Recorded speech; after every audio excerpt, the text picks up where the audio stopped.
출애굽기 40장 1절에서 16절 말씀입니다. 2절 너는 첫째 달 1일에 성막 곧 회막을 세워라.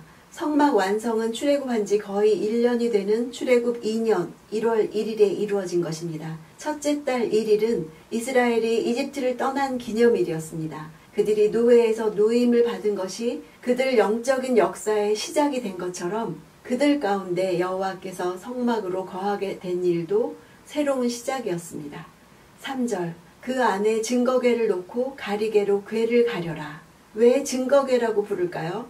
무엇에 대한 증거일까요? 하나님이 이스라엘과 맺은 언약에 대해서 증거한다는 것입니다. 증거궤는 하나님께서 성막 건축을 지시하실 때나 이스라엘 백성들이 성막을 제작할 때 가장 먼저 언급되었습니다. 그리고 본문에서 제작된 성막을 조립하고 봉헌할 때도 역시 제일 먼저 언급되었습니다.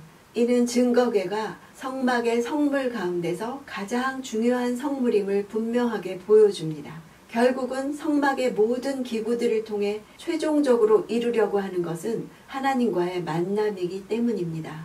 4절 상을 가져와 상 위에 놓아야 할 것들을 차려놓고 등잔대를 가져와 등불을 켜라. 떡상 위에 놓일 부속 기구들을 차려놓으라는 것이죠. 차려놓다는 말은 줄을 세우다, 질서 있게 하다 이런 뜻입니다.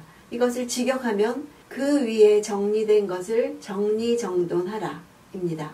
대접과 숟가락과 병과 붓는 잔 등이 질서정연하게 상 위에 정돈되어야 함을 강조하는 표현입니다. 이것은 떡상이 의미하는 바 하나님과의 식탁 교제를 생각하는 것입니다.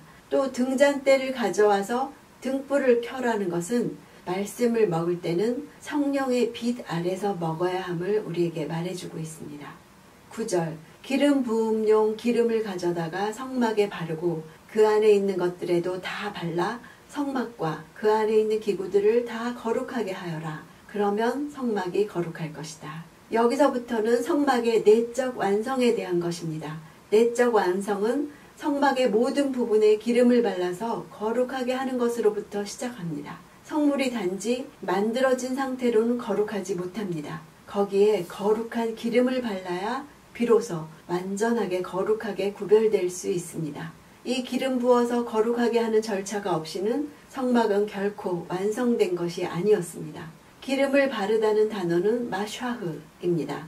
여기서 기름 부음을 받은 자라는 의미를 가진 마시아, 메시아가 나왔습니다.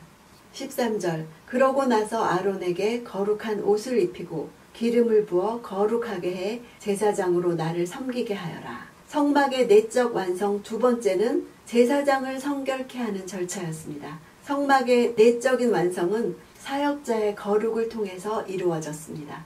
14절 아론의 아들들을 데려와 그들에게 겉옷을 입혀라. 여기서 겉옷이란 단어 케토네트는 대제사장이 주어일 때는 속옷으로 번역된 단어입니다. 대제사장의 경우에는 겉옷의 안에 케토네트를 입었기 때문이죠. 하지만 제사장들에게는 겉옷이 없었습니다. 따라서 케토네트를 제일 밖에 입을 수밖에 없었죠. 그래서 케토네트를 겉옷으로 번역한 것입니다. 즉 같은 단어 케토네트를 주어에 따라서 때로는 속옷으로 때로는 겉옷으로 번역했습니다. 16절 모세는 여호와께서 그에게 명령하신 모든 것대로 했습니다. 모세가 여호와의 명령하신 것을 그대로 한 것을 말하고 있죠. 그래서 히브리서 기자는 모세를 하나님의 온 집에서 종으로서 신실했다고 칭찬하고 있습니다. 성막은 하나님께는 이스라엘 백성과 언약을 맺은 후에 신방을 꾸미는 것과 같았습니다. 그 안에서의 친밀한 교제를 원하셨죠. 그곳에서 내가 만날 것이다 라고 하신 그 증거궤에 이르기까지는 많은 단계를 통과하게 하셨습니다. 큐티는 개인 예배입니다. 큐티할 때 우리는 지성소에 계신 하나님 앞에 나아가는 것입니다. 우리를 성전이라 하시고 내면에 자리하셨죠. 그 배에서 생수의 강이 흘러나리라 하신 것처럼 우리의 배, 그 내면 성소에서 나를 살리고 세상을 살릴 생수의 강이 흘러나올 것을 오늘도 기대하면서 주님 앞으로 나아가는 하루 되기를 원합니다.